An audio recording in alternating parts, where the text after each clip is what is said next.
presented by Namuna Music.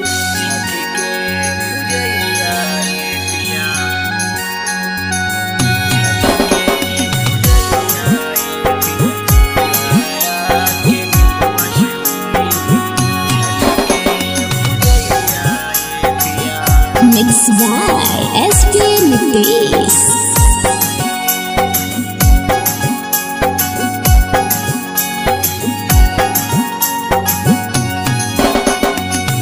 Patna से छोटकी छवनिया अरवल के रुइया ये पिया। पटना से छोटकी छवनिया अरवल के रुइया ये पिया।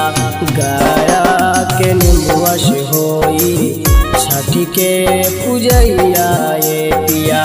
गया के निम्बुआ से होई छठी के पूजैया ये पिया। जमुई से छोटकी छवनिया नवादा के रुइया ये पिया। जमुई से छोटकी छवनिया नवादा के रुइया ये पिया। गया के निम्बुआ से होई छठी के पूजैया ये पिया। गया के निम्बुआ से होई छठी के पूजैया ये पिया।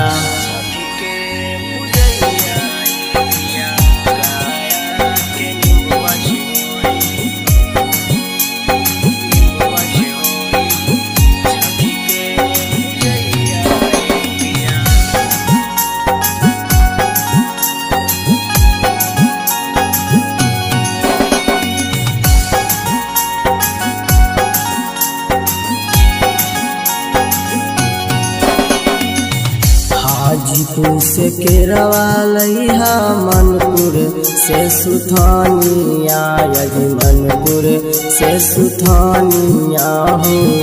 बाजीरगंज के ताजा नसपति नुएरा।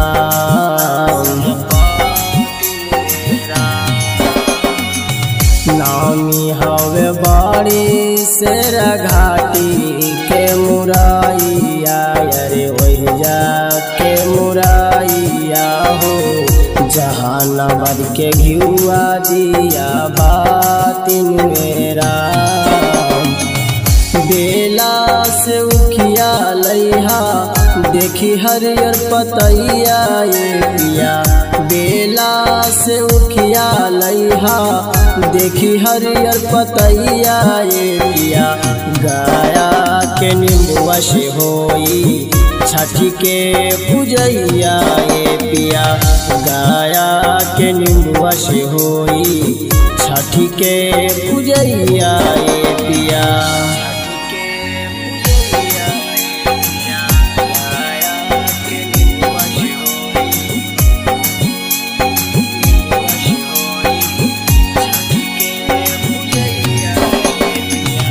Namuna Recording Studio, Rajgir.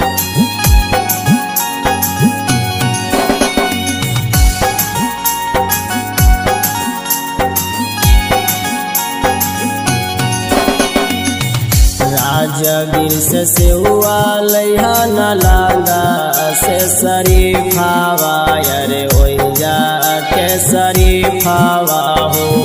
Tekari से पियर लइहा साड़ी नुएरा।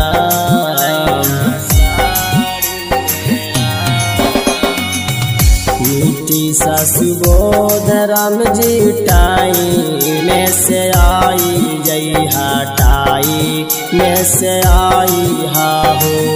तब खुश हुई है छठी माई नुएरा।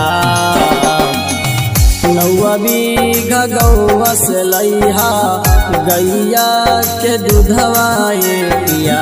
नौवा बीघा गौवा से लइहा गैया के दूधवा ये पिया। जमुने के घाटिया पर होई छठी के पूजैया ये पिया। जमुने के घाटिया पर होई छठी के पूजैया ये पिया। Namuna Recording Studio, Rajgir.